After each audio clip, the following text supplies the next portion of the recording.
तो उसके लिए हमें आटा गूंदना पड़ेगा। तो आटा गूंदने के लिए हमें एक पहले प्लेट लेनी पड़ेगी, फिर उसमें हम आटा डालेंगे, नमक डालेंगे, पानी डालेंगे, फिर उसको गूँथेंगे।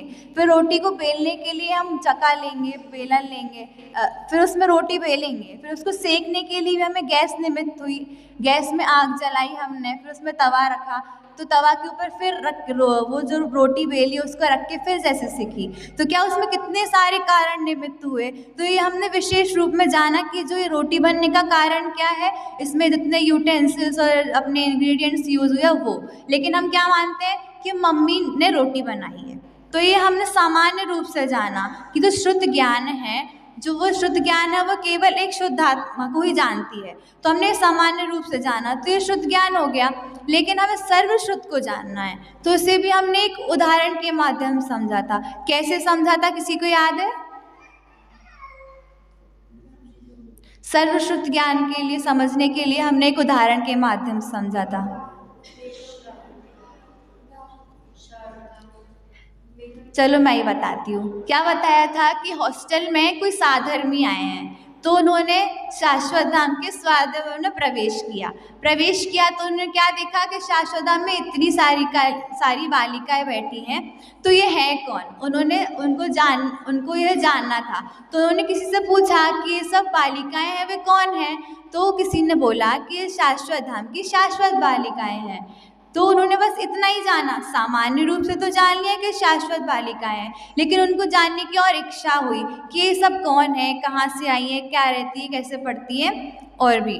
तो फिर और बताया, क्या बताया कि फर्स्ट ईयर की बच्चियाँ हैं, ये फर्स्ट ईयर की है, ये थर्ड ईयर की है, सेकेंड ईयर की है, ऐसे बताया।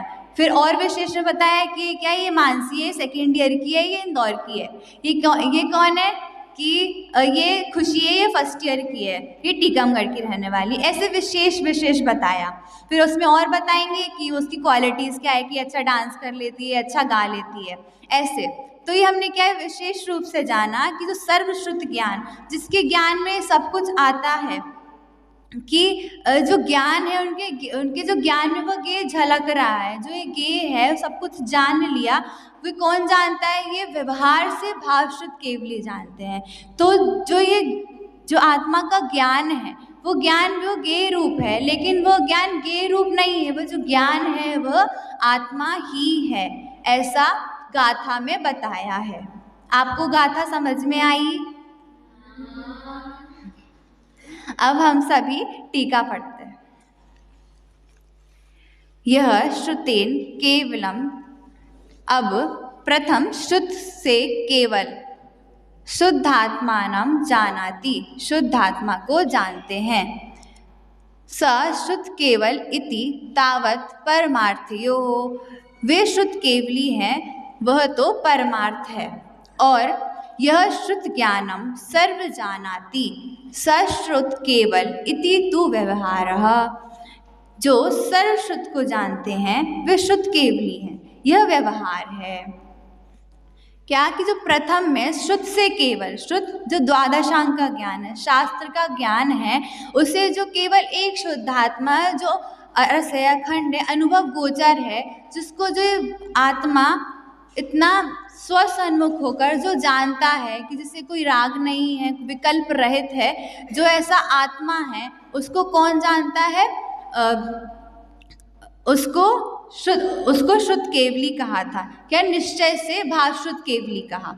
और फिर क्या बोला कि जो सर्वश्रुत ज्ञान को जानता हो, सर्वश्रुत ज्ञान को जानता हो, 6 द्रव्य, उनके गुण और उनकी पर्याय, जो द्वादशांग में जितना भी ज्ञान ठसाठस भरा है, जितना जो हमारे तीर्थंकर देव हैं, उनकी वाणी में जो जो आया है, जो सब कुछ जानता है, वो क्या है? वो व्यवहार से शुद्ध केवली कहा।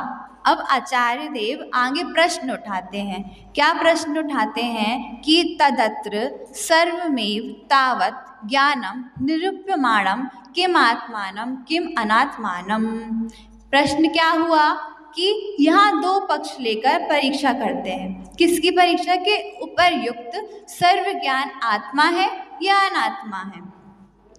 तो उत्तर स्वरूप आचार्य देव कहते हैं कि न तावत् अनात्मा समस्तस्य अपि अनात्मानः चेतन चेतन इतर पदार्थ पंच तस्य ज्ञान तादात्म्यानु उत्पत्ते। उत्तर में उन्होंने क्या कहा कि यदि अनात्मा का पक्ष लिया जाए तो वह ठीक नहीं है, क्योंकि जो समस्त जड़ रूप अनात्मा आकाश आदि 5 द्रव्य हैं उसका ज्ञान के साथ तादात्म्य बनता ही नहीं, क्योंकि उसमें ज्ञान सिद्ध नहीं है। आचार्य देव ने उत्तर में कहा, क्या कहा? पहले तो हम सभी को पता है क्या कि जो आत्मा है उसका स्वभाव क्या है? ज्ञान दर्शन चेतना। तो आत्मा में ही ज्ञान है। तो यदि यहाँ पर अनात्मा का पक्ष लिया जाए तो अनात्मा क्या है? जो अनात्मा है वो तो जड़ है, जो 5-6 द्रव्य होते हैं उसमें से 5 द्रव्य क्या पुद्गल हैं, वो तो रूपी पदार्थ हैं, तो वो जड़ हैं। तो आकाश आदि जो अपुद्गल, धर्म, अधर्म, आकाश काल, जो ये सब है वो सब क्या है कि अरूपी हैं, जड़ हैं। तो ज्ञान जो आत्मा की पर्याय का जो ज्ञान है उसका आकाश आदि जो 5 द्रव्य हैं उसके साथ क्या है? तादात्म्य संबंध है ही नहीं। आत्मा का संबंध किसके साथ है? आत्मा का ज्ञान के साथ संबंध है। यहाँ पे ऐसा बताया कि जो आत्मा है वो पर रूप यानी कि आकाश आदि 5 द्रव्य रूप परिणमित नहीं होता, उस रूप नहीं होता। आत्मा का स्वभाव, आत्मा का जो संबंध है, तादात्म्य संबंध है, वो किसके साथ है? वो ज्ञान के साथ ही है। ऐसे हम एक उदाहरण के माध्यम से समझते हैं, जैसे कि एक मिरर है, दर्पण है, उसके सामने हम कुछ भी मोर को खड़ा कर दें, कबूतर को कर दें, पेपर रख दें, पेन रख दें, हम खुद ही खड़े हो जाएं, तो क्या होगा? हम मिरर में दिख तो रहे हैं पर हम उस रूप नहीं हो जाते। क्यों नहीं हो जाते? क्योंकि हमारा उस पर पदार्थ का उस मिरर के साथ तादात्म्य संबंध है ही नहीं। जो मिरर है, जो दर्पण है, उसका तादात्म्य संबंध किसके साथ है? उसके स्वच्छता के साथ है। क्यों? जो दर्पण है उसका स्वभाव क्या है? स्वच्छता। तो उसमें उस रूप होता ही नहीं है। जो दर्पण है उसका तादात्म्य संबंध उस स्वच्छता के साथ है। इसी तरह जो हमारी आत्मा की ज्ञान की जो पर्याय है उसका तादात्म्य संबंध किसके साथ है? ज्ञान के साथ है। और जो हमारी जो आत्मा का ज्ञान है उसका तादात्म्य संबंध पर के साथ है ही नहीं। तो जो आत्मा का ज्ञान है वो पर को जानता तो है, देखता तो है, परंतु उस रूप नहीं हो जाता। ऐसे ही जो हमारी आत्मा है वो ज्ञान आत्मा के ज्ञान में वो पर रूप जानने में तो आता है कि जो देव, शास्त्र, गुरु, जो हमारे अरहंत आदि जो हैं उनका जो ज्ञान है वो जानता तो है, परंतु जो देव, शास्त्र, गुरु, अरहंत आदि देव की जो वाणी है वो उस रूप परिणमित नहीं होती, ऐसा यहाँ बता रहे हैं। अब आगे आचार्य लिखते हैं कि ततो गत्यंतराभावात् ज्ञानात्मेव इति यायाति। क्या लिखा कि इसलिए अन्य पक्ष का अभाव होने से ज्ञान आत्मा ही है, यह पक्ष सिद्ध हुआ। क्या कहा कि जो पर है उसका तो अभाव हो गया। क्यों? क्योंकि जो आत्मा का स्वभाव है वो क्या है? ज्ञान, जानना, देखना। क्योंकि जो आत्मा का तादात्म्य संबंध है वह ज्ञान है। आत्मा का तादात्म्य संबंध पर के साथ है ही नहीं, तो पर का क्या हो गया? अभाव हो गया। तो ऐसा यहाँ पे कह रहे हैं कि इसलिए अन्य पक्ष का अभाव होने से जो ज्ञान है वह आत्मा ही है, यह पक्ष सिद्ध हुआ। कि आत्मा के ज्ञान में ये झलक तो रहा है, परंतु जो आत्मा का ज्ञान है वह ज्ञान ही है, अन्य रूप नहीं है। इसलिए श्रुत ज्ञान भी आत्मा ही है। जो श्रुत ज्ञान है, जो द्वादशांग का ज्ञान है, उसको भी आत्मा ही कहा। अस्य श्रुत ज्ञान अप्यात्मैव स्यात्। एवं सति यः आत्मानं जानाति स श्रुत केवल इति यायाति, सा तु परमार्थम एव। क्या कहा कि ऐसा होने से जो आत्मा को जानता है वह ही शुद्ध केवली है, ऐसा ही घटित होता है और वह परमार्थ है। ऐसा होने से, कैसा होने से कि जो ये आत्मा है वह अन्य रूप नहीं हो, जो आत्मा है वह पर रूप नहीं होता, जो आत्मा का स्वभाव है ज्ञान वह वही रहता है, जो आत्मा जो ज्ञान है वह आत्मा ही है, ऐसा यहाँ पे सिद्ध हुआ। और वह कौन जानते हैं? शुद्ध केवली जानते हैं।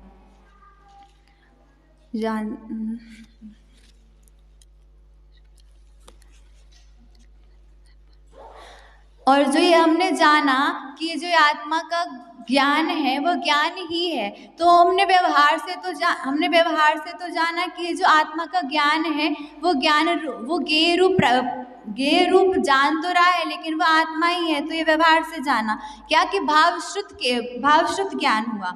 और जो हमने व्यवहार से जाना कि ये जो आज सर्वश्रुत ज्ञान है, तो कहने को क्या आया कि जो ज्ञान है वह आत्मा का ही है, अन्य रूप नहीं है, अन्य का नहीं है, यहाँ पे ऐसा बताया। अब आगे आचार्य कहते हैं कि एवं ज्ञान ज्ञानिनोर भेदेन व्यापदिशिता व्यवहारेणापि परमार्थ मात्रमेव प्रतिपाद्यते न किंचिद अप्यतिरिक्तम।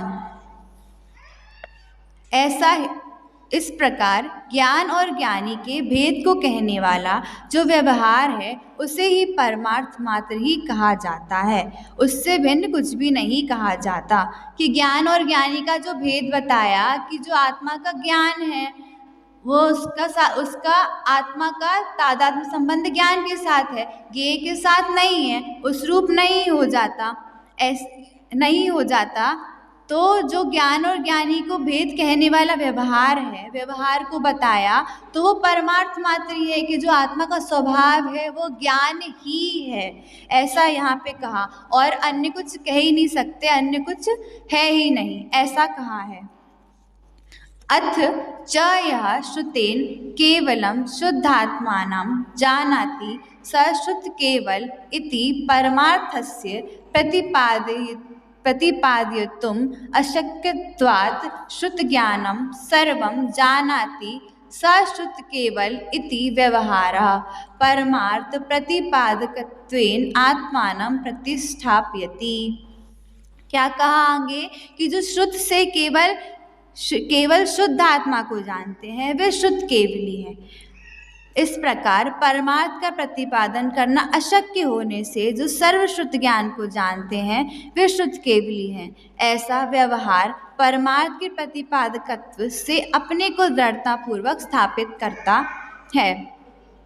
और जो श्रुत यानी द्वादशांग का ज्ञान, जो द्वादशांग का ज्ञान है उसे केवल शुद्ध आत्मा जो अनुभव गोचर है, एक है, शुद्ध है, अखंड है, जिसको जो जानता है केवल एक शुद्ध आत्मा को जानता है। कौन जानता है? शुद्ध केवली जानते हैं। उसको यहाँ पे निश्चय से कहा, जो भाव शुद्ध केवली है वो केवल एक शुद्ध आत्मा को जानते हैं। इस प्रकार परमार्थ का प्रतिपादन करना अशक्य है, तो ऐसे परमार्थ को बता ही नहीं पाएंगे। कैसे कि हमने इसको 8वीं गाथा में देखा था कि व्यवहार के बताए बिना परमार्थ को नहीं समझाया जा सकता। तो उसमें ऐसा बताया था कि स्वस्ति शब्द है कि जो ब्राह्मण है उसने किसी मिलेक्ष को स्वस्ति शब्द कह के आशीर्वाद दिया। तो आशीर्वाद दिया तो उस मिलेक्ष को समझ में ही नहीं आया कि ये कह क्या रहे, स्वस्ति शब्द है क्या। तो जैसे ही जो ब्राह्मण है उसने उसको स्वस्ति शब्द का अर्थ बताया कि तेरा अविनाशी कल्याण हो, तब जाके उसको समझ में आया कि स्वस्ति शब्द का अर्थ ये होता है। ऐसे ही जो हमारी आत्मा है, कोई जीव सेकंड पर्सन को आत्मा का उपदेश देगा, लेकिन जो सेकंड पर्सन है उसे आत्मा पता ही नहीं कि आत्मा होती क्या है। तो जब कोई जो जीव है वो सेकंड पर्सन को जब आत्मा के बारे में बताएगा कि आत्मा में अनंत शक्तियाँ भरी है, अनंत शक्तियाँ उछलती हैं, आत्मा अनंत गुणों का भंडार है, जितने उसके गुण हैं वो सब उसको अच्छे से बताएगा, तब जाके उसको समझ में आएगा कि ये आत्मा है क्या। ऐसे ही यहाँ पे कहा कि इस प्रकार परमार्थ का प्रतिपादन करना अशक्य है कि हम जब तक व्यवहार को ही नहीं समझेंगे कि ये है क्या, तो हमें परमार्थ समझ में ही नहीं आएगा। ऐसा होने से जो सर्वश्रुत ज्ञान को जानते हैं वे शुद्ध केवली हैं। ऐसा व्यवहार से कहा कि जो सब कुछ जानते हैं वे व्यवहार से शुद्ध केवली हैं। व्यवहार परमार्थ का प्रतिपादकत्व से अपने को दृढ़ता पूर्वक स्थापित करना कि हमें व्यवहार को समझना तो है, लेकिन हमें उसको ग्रहण नहीं करना है। हमें क्या ग्रहण करना है? परमार्थ को समझ के उसको ग्रहण करना है। ऐसा इस गाथा में बताया है। अब हम सभी भावार्थ को पढ़ते हैं। जो शास्त्र ज्ञान से अभेद रूप ज्ञायक मात्र शुद्ध आत्मा को जानता है वह शुद्ध केवली है। यह तो परमार्थ निश्चय कथन है। और जो सर्व शास्त्र ज्ञान को जानता है और उससे भी ज्ञान को जानने से आत्मा को ही जाना है, क्योंकि जो ज्ञान है वह आत्मा ही है। इसलिए ज्ञान और ज्ञानी को भेद कहने वाला जो व्यवहार है उसने भी परमार्थ ही कहा है, अन्य कुछ नहीं कहा। और परमार्थ का विषय तो कथनचित वचन गोचर भी नहीं, इसलिए व्यवहार ने ही आत्मा को प्रगट रूप से कहता है। ऐसा जानना चाहिए।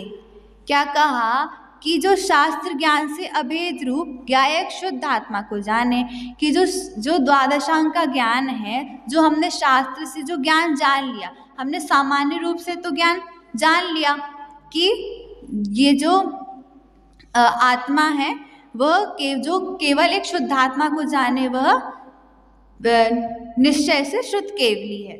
और फिर आगे कहा कि जो सर्व शास्त्र ज्ञान को जानता है, जो सर्व ज्ञान को जाने, जो द्रव्य और उनके गुण और पर्याय को भी जाने, वो क्या कहा? वो व्यवहार से शुद्ध केवली है। उसे ज्ञान को जानने से आत्मा को ही जाना, क्योंकि जो ज्ञान है वह आत्मा ही है। कि जो ज्ञान है वह क्या, वो ज्ञेय को जानने में तो आ रहा है, परंतु जो ज्ञेय है वह, जो ज्ञान है वह ज्ञेय रूप तो नहीं हुआ। जो आत्मा का ज्ञान है वह ज्ञान ही है। इसलिए ज्ञान और ज्ञानी के भेद को कहने वाला जो व्यवहार है उसे ही परमार्थ कहा। क्या कहा कि जो ज्ञेय है वह ज्ञान नहीं है, जो आत्मा है वह आत्मा ही है। परमार्थ ही बताया है, मतलब व्यवहार को समझाया, परंतु क्या बताने के लिए? परमार्थ को बताने के लिए, अन्य कुछ नहीं कहा। और परमार्थ का विषय तो कथनचित वचन गोचर भी नहीं है, इसलिए व्यवहार नहीं आत्मा को प्रगट रूप से कहता है। ऐसा जानना चाहिए कि परमार्थ का विषय तो कथनचित वचन गोचर भी नहीं है। कि हमको जब कोई सरप्राइज देता है तो हम क्या कोई पूछता है कि तुमको ये सरप्राइज कैसा लगा, तो हम क्या बोलते हैं? ये वचन मतलब इसका अनुभव गम है, हम इसको बता नहीं सकते। ऐसा कहते भी है ना कि जब हमें कोई पढ़ाता है तो बीच में कोई कुछ समझाता है तो कहते कम है लेकिन ज़्यादा समझना, ऐसा वचन गोचर है, हम उसको एक्सप्लेन नहीं कर सकते।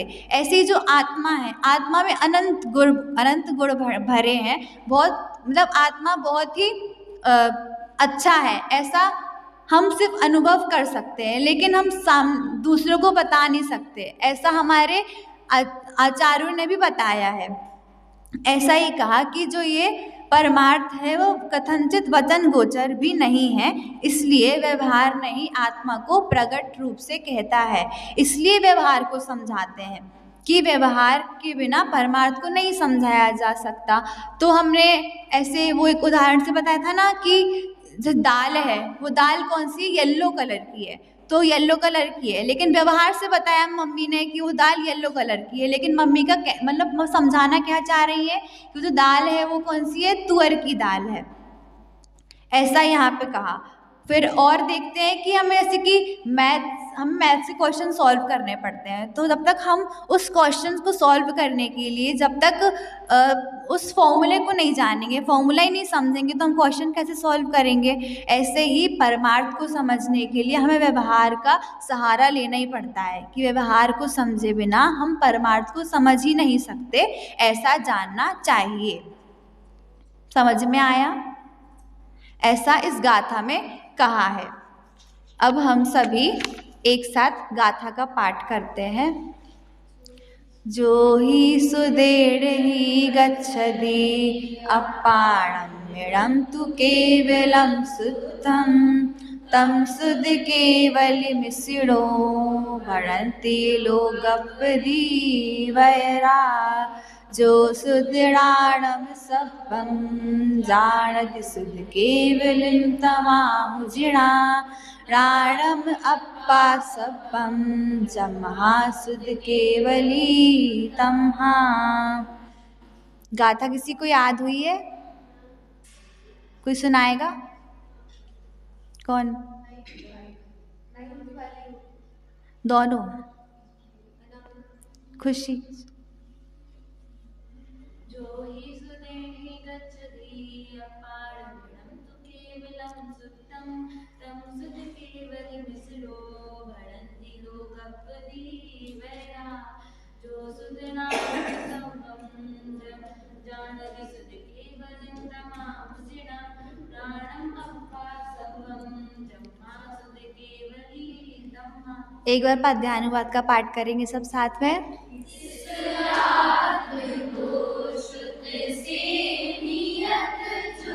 शुद्ध केवल जानते ऋषिगण प्रकाश के लोक की शुद्ध केवली उसको कहे। शुद्ध ज्ञान सब जाने जूझे शुद्ध केवली उसको कहे। सब ज्ञान सो समाही है शुद्ध केवली उसको। आज हमारी गाथा 9वीं व 10वीं यही समाप्त हुई। कल से हमारी चर्चा गाथा क्रमांक 11वीं प्रारंभ होगी। अभी के लिए यही विराम लेते हैं। ओम नमः सिद्धेभ्यः।